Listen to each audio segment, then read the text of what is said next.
Welcome to the show, guys. Hey there, business owners, directors, and marketeers. In today's show, I'm talking with Patrick Clover. I'm Lucas, your host as always, and I want to tell you a little bit about Patrick before we actually get started. So he founded Stampede, which formerly was Blackbox, and basically they work in order to give small businesses the same tools as their online counterparts at a fraction of the cost. So we're really going to be diving into what that really means, how they're supporting the small offline businesses, and what types of tools they're providing to those guys. So Patrick, welcome to the show.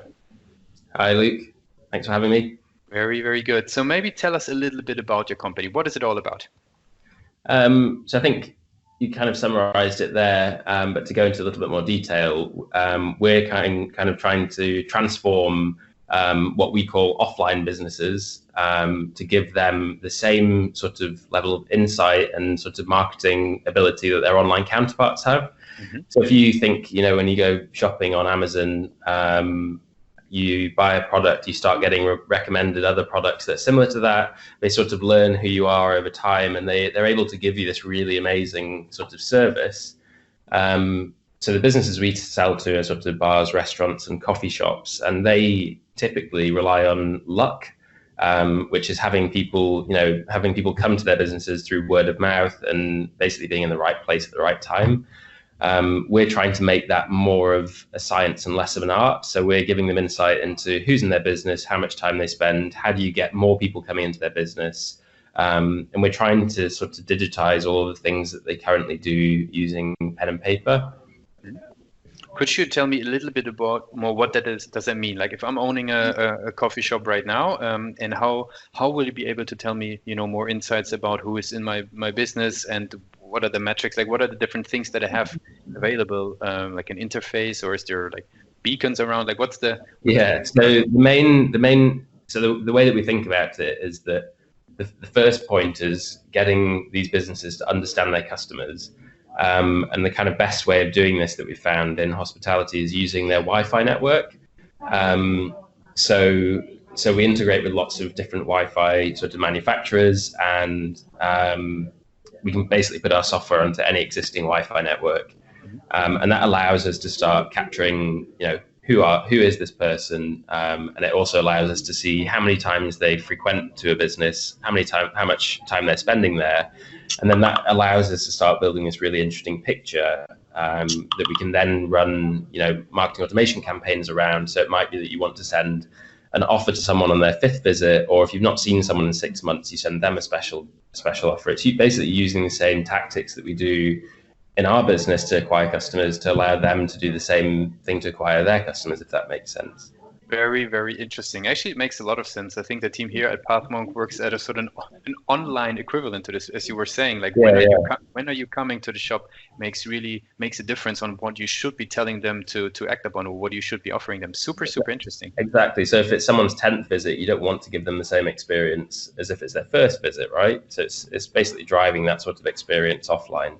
Very, very cool. Maybe anything small, I don't want to go too much into details there, but anything small you could share, maybe something that surprised you, what you found out about those, retail patterns and behaviors, something that you found, wow, like everybody's missing out, that on the second visit you should do exactly this type of stuff. So it's actually, so if they're operating sort of 15 years behind where we're at. So it's really surprising the sort of tactics that work. One of the most successful campaigns that we've ever seen is offering someone a bottle of Prosecco on their birthday. Mm-hmm. And because we can send those sorts of messages, and we can track whether someone comes in to the business after they receive one, we can start to build a picture around ROI. And I think that campaign for a restaurant group in London has delivered something like £15,000 worth of ROI. Because when someone comes in and redeems their free bottle of Prosecco, they're also bringing 3 friends, and they're also buying a meal. And staying right there. And it's just, so it's actually, that's our most sort of successful campaign for a customer, which, it seems kind of trivial, but actually it's really, it's pretty amazing actually. No, it sounds. I don't think it's trivial at all. I think it sounds amazing because you're bringing them back in in a moment where they have probably a couple of people with them, something to celebrate. I think it's genius. Yeah. Very cool. What types of businesses would benefit from this technology? You mentioned coffee stores. You mentioned some restaurants. Like for the people who are listening out there, what types of businesses usually, have a lot of benefits from using this technology? So it's basically any business where there is customers that are present at like a point of sale. So if you've got, so it could be a coffee shop. So predominantly we sell to coffee shops, restaurants, bars, and hotels. But we also sell to stadiums, schools. It's kind of, we do transport as well. So there's the kind of application is pretty versatile, and the requirements of those businesses are all very much the same. It might be just that the message. So if you're in a school, you don't want to be offering bottles of Prosecco's on people's birthdays, but really you want to understand sort of usage around different parts of that type of business. Yeah. For stadiums, it's all about trying to sell more things at half time. So 10 minutes before half time, you can push a promotion to everybody to say, did you know that we're selling, I don't know, bacon rolls at the stand? Yep. So I think it's just, having the power to understand and then act on data is kind of widespread. But yeah, predominantly we sell to hospitality, bars, restaurants, hotels. Cool. One last question on the product before we're moving on a little bit. You mentioned a push notification would be given. What would be the medium? Is that email usually, or what would be the way that people are being reached? So we do email, SMS, and we also have a feature called Stories because basically we have access to the device over the Wi-Fi network. We can push promotional content as part of people's, as they're browsing. So we can pop up content. And the way we do that is using the sort of Instagram or Snapchat style stories. So it's a sort of user interaction that people are really familiar with. And we generally just show them offers that you could only get through that medium. So we find that it doesn't sort of piss them off. And if they want to dismiss it, they can do that really easily. Yep. But that's really powerful because it allows us to then do in-venue promotion, which has got an impression count and it's got a conversion count. So it allows them to see how effective their campaigns are. And, going back to them being 15 years ago, they're still printing things out and sticking them on, under seats or on the tables, and they have no idea whether that stuff works. Yep, makes total sense. Totally get it. What would be a typical way, sort of switching gears a little bit, what would be the typical way a company would find you guys? What would be a typical user journey or the channels, especially because you just mentioned they are pen and paper driven in many cases? Yeah, well, so that was actually, I guess, the challenge for me in the first sort of 2.5 years was thinking about, how do we reach these guys? Because they aren't online or they don't spend their time online. So effectively what we've done is I read a book by a guy called Aaron Ross, who's got a book called Action Selling. Yep. And it's all about division of labor within sales forces. So he built Salesforce's Salesforce.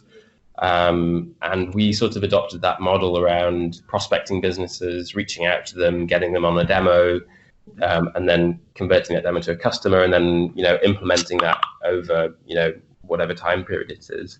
And that's actually worked really well for us. So we've got a team of 22 people in that sort of cycle, I guess, and they're prospecting businesses by going on Google and finding trendy businesses in an area and then trying to tell them about how we can, do better stuff for them. We also have, we get inbound leads as well, but there's just not the same element of predictability to it as on the outbound front. Yep, makes total sense. You usually would be talking to the marketeers or the CEOs of the business. Who would be sort of the driving force and champion within those companies? It's usually the marketeers because they're kind of crying out for this sort of thing. So as soon as we can get a marketeer onto a demo, our demo to close rate is like 80%, I think. But actually finding that person and engaging with them in the first instance is, it takes a lot of hard work. Yep, I can totally see that. Very, very interesting. You mentioned the website there on the site. Could you tell me a little bit about the role of the website then when you have this sort of outbound driven focus, but how important is the website in the overall setup then? I think over time, the website needs to become more important because you can only scale. So let's say we've got, I don't know, 300 or 400 sales reps, that's quite a costly exercise. And actually, if you can somehow duplicate that effort without that resource, which is basically inbound, then it'd be much better to scale on that kind of axis. So the website is kind of a work in, well, it's not a work in progress, but we're constantly sort of thinking about how we can drive more traffic from different places and do lots of different experiments. Gotcha. I think the website at the moment is all just about hopefully educating customers that this actually exists. Yep. So on our landing page, we don't really talk about, Wi-Fi. We talk more about like what the impact is for those businesses. So it's all about, having more customers that spend more money, and it takes less effort than what you're doing already. So yeah, we do lots of sort of activity on our blog. So we push about 15 articles a month to try and it's just a really slow game of trying to increase our organic traffic over time.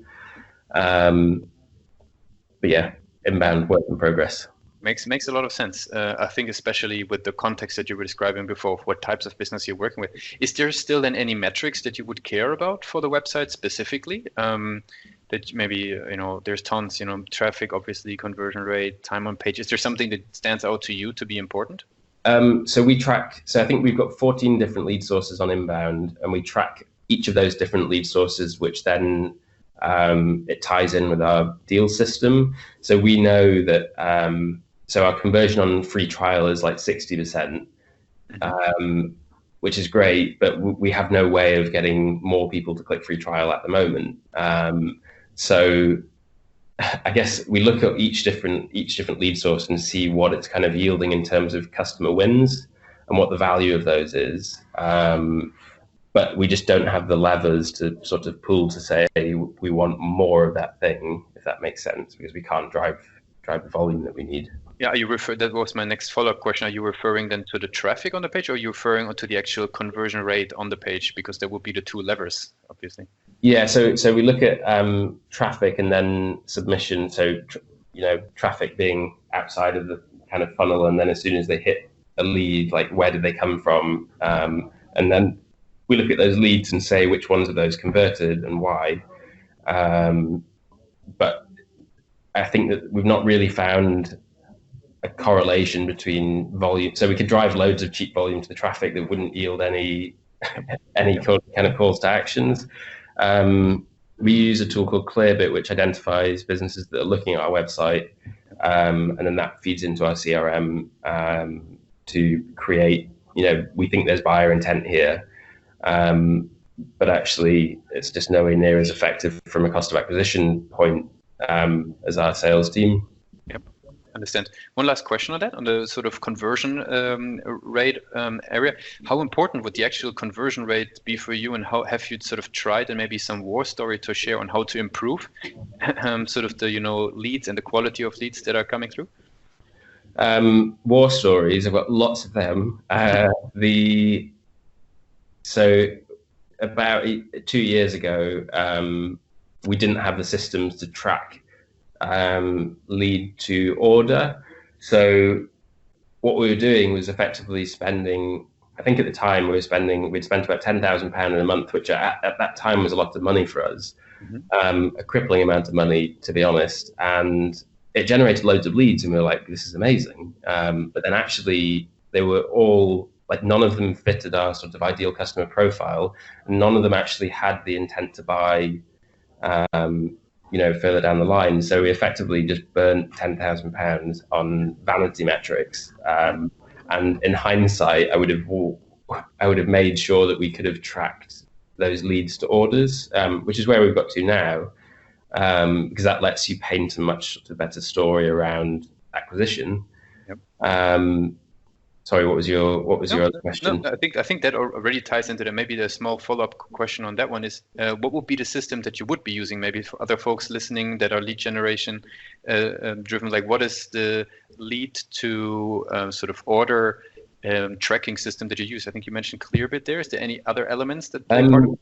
So we actually we've tried Salesforce. But we ended up needing a Salesforce engineer in order to make that system work, which I find sort of ridiculous. Then went to HubSpot, and with HubSpot we thought it was great, but the reporting, we couldn't do cross-subject reporting at the time, which meant we couldn't compare leads to deals. So we stopped using that and we started using a tool called Zoho, and it's actually really like the user interface is a little bit clunky, but they've got kind of all bases covered. So they've got like a module for social, which is a bit like Buffer, and it schedules posts. And then they've got the CRM module, and then they've got a tracking bit for your website called Sales IQ. Sales IQ integrates with Clearbit, and all of these systems just talk together in a really nice way. And you can then start building reports around, are leads coming from social? Are those leads converting? And it kind of just spells everything out in a way that we really needed.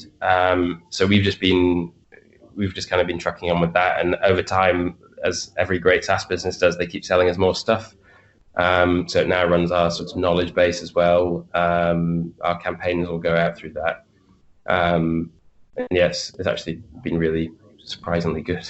Yeah, I've got one last follow-up question on this, not so much on the technicality, but on the knowledge that you have then, because now it seems you can be seeing, okay, what source does a lead come from that actually turns out to be a client? How did that change how you're sort of steering the business? Was there a lot of sort of like insights that you gained from that understanding of the whole flow?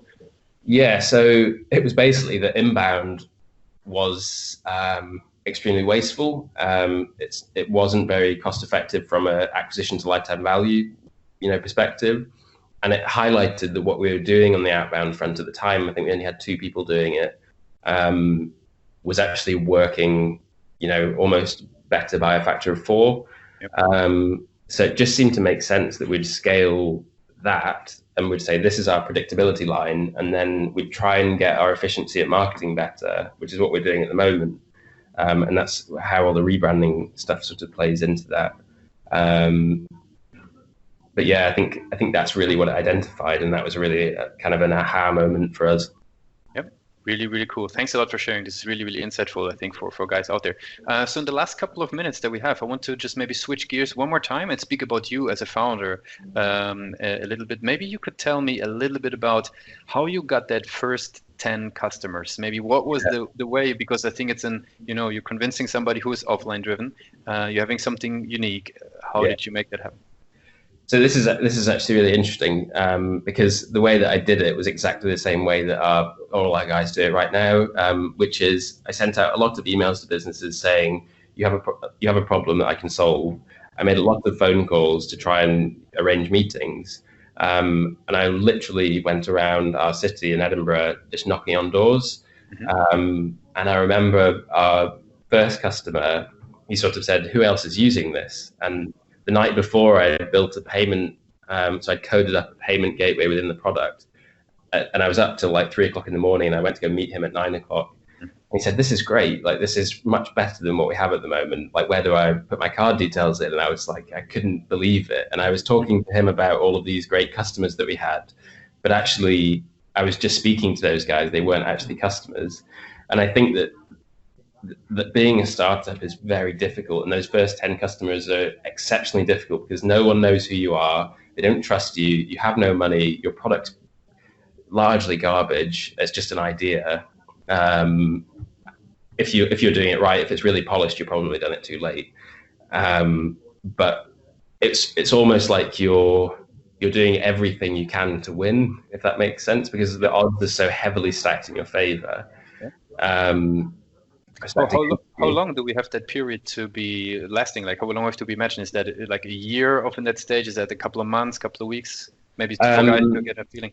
I would say it was it's probably about 18 months of really sort of, in that 18-month period, I was the, head of support, head of marketing, head of development. And it's just, it's relentless, and you're sort of knocking on doors and everybody phones you up to say this thing's broken or it's rubbish or, it's demoralizing. And actually just having the sort of resilience to get through that is, I think that's what it's really all about. Any advice for guys who are in that stage right now? Because I think a lot of the people who would be listening would be in that stage. What helped you to sort of, keep the head clear and keep just moving forward? I think getting someone to put their payment details into whatever you're doing and to actually pay. So I think at the time our product was £10 a month and it's now 100. Mm-hmm. But it doesn't really matter what that amount is. I think just having the validation of someone saying, I'm going to pay you for this thing that you've built, that should be like the first thing that you get to do. And if you can't do that, you just need to keep going and going and going until you can get someone to pay you to do something, because that's like the ultimate validation. And then once you get to that point, it's just how can you replicate that over and over and over again? And it's going to be really, really hard. And there are going to be times when you're going to break down and, you know, cry in a ball of tears on your sofa. But that's okay. That's kind of how it should be. And if you're not doing that, then you're not moving fast enough. You're not trying hard enough. It's just relentless, actually. And I think that just being really resilient to everything that comes up, like people are going to tell you to fuck off. They're going to sort of always try and push you away. But it's just fighting through that and trying to be really positive and, you know, in dire situations, which is that's what being a startup's all about, really. It's glamorized quite a lot, but the reality is pretty grim. Very, very cool. Maybe one last thing on this before we're wrapping up today. Is there anything, because we found that interesting in some other interviews, is there anything that you found that increased the trust in your company from the outside? Because you mentioned nobody's trusting you at the beginning. You're just building up. Like, what was helping you to sort of establish that trust with potential customers? So in the early days, it would be, so once I had the first customer signed up, I would get everybody to go and say, if you don't trust us, go and speak to this guy who says it's amazing. Yeah. And then you get 2 people, and then you've got 2 references to go after. And it's very difficult to then get a bigger customer because, you know, they don't trust the smaller guys. But I think as we've kind of grown, we've got this critical mass in certain cities where people just know who we are because they've either used the product, they've experienced an element of it as sort of an end user. And that makes it much easier. And so before we had a problem where our name didn't really tie into what we were trying to achieve. Yeah. So our sort of rebrand is all about, you know, we're called Stampede. It's all about creating sort of an influx of movement within these businesses, helping them grow. And there's quite a nice story and narrative that sits behind that. So that sort of made more sense, if that makes sense. Yeah, no, totally. The customers sort of understand what we're doing. They're like, that makes sense. And we can give them, you know, 1,000 different reference points at the moment. So it's almost like your efficiency gets better over time because you have more reference, yep. More referenceability, which is really amazing, actually. And you see that with lots of startups where their cost of acquisition initially is really, really high and their lifetime value is really, really low. And it's like over time, those 2 things should go like that. Yep. And I think that's what we're kind of seeing at the moment. And we're probably, you know, right in the middle. But yeah. Very cool, Patrick. I really appreciate you sharing those insights. I think it's going to be super insightful for guys who are on the journey at the moment. And yeah, I can only say thanks for being here today and being a guest in the show. Sure. Thanks very much, Lucas.